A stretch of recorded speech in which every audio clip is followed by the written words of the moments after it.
തണുത്ത പാൽ ഒഴിച്ചിട്ട് വേണം നമ്മൾ മിക്സ് ആക്കാൻ. ചൂടായ പാലാണെങ്കിൽ ചിലപ്പം കട്ട പിടിക്കും. ഇനി നമുക്ക് തിളപ്പിച്ച പാൽ ഇതിലേക്ക് ചേർത്ത് നന്നായിട്ടൊന്ന് മിക്സ് ആക്കാം.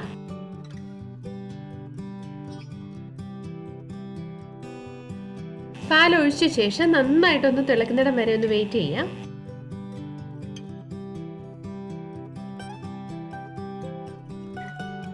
ഇപ്പോൾ നന്നായിട്ടൊന്ന് തിളച്ച് വന്നിരിക്കുകയാണ്.